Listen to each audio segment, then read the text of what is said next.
வணக்கம் மாணவர்களே. இந்த வீடியோல 10ஆம் வகுப்பு கணிதம் அலகு 5 ஆயத்தொலை வடிவியல் இதுல பயிற்சி 5இல் 3ல 10வது கணக்கு பார்க்க போறோம். என்ன கொடுத்திருக்காங்க பாருங்க. -1,2 என்ற புள்ளி வழி செல்வதும் சாய்வு -5/4 உடையதுமான நேர்கோட்டின் சமன்பாட்டை காண்க. நம்ம என்ன கண்டுபிடிக்கணும்? ஒரு நேர்கோட்டோட சமன்பாட்டை கண்டுபிடிக்கணும். ஒரு புள்ளி இருக்கு, சாய்வு இருக்கு. அப்ப ஃபார்முலா என்ன? சாய்வு புள்ளி வடிவம் அப்படின்னா புள்ளி சாய்வு வடிவம். ஃபார்முலா என்ன? y minus y1 equal to m into x minus x1. இதான் ஃபார்முலா. இந்த புள்ளியை நம்ம எப்படி எடுக்கணும்னா x1 y1 எடுக்கணும். சாய்வு வந்து m. அடுத்தது எடுங்க. y minus y1 y1ஓட மதிப்பு 2, m பாருங்க m ஓட மதிப்பு -5/4, x minus x1 x1ஓட மதிப்பு -1. ஃபார்முலால ஒரு மைனஸ் ஏன்னா +1 மாறிடும்.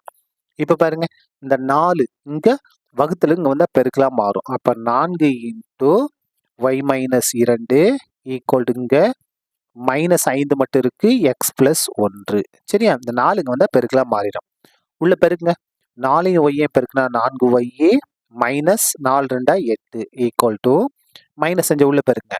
-5 x பெருக்குனா -5x, மைனஸ் பிளஸ் பெருனா மைனஸ் 5 1 5. நமக்கு சமன்பாடு அப்படின்னா எக்ஸ் உறுப்பு ஒய் உறுப்பு மாறிலி உறுப்பு இருக்கணும். எல்லாத்தையும் ஒரே பக்கமா கொண்டு வந்துருங்க. 4y -8 இடது கொண்டு வந்து என்ன மாறும்? +5x மாறும். இது இடது வந்துச்சுன்னா +5 மாறும், ஈக்குவல் டு 0.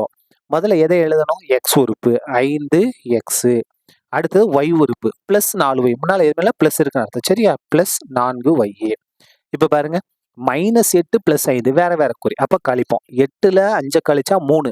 பெரிய நம்பருக்கு மைனஸ் இருக்கு, அதனால -3 ஈக்குவல் டு 0. இதான் என்னது? நமக்கு தேவையான நேர்கோட்டின் சமன்பாடு. சரியா? அவ்வளவுதான். இந்த கணக்கு முடிந்தது. நன்றி.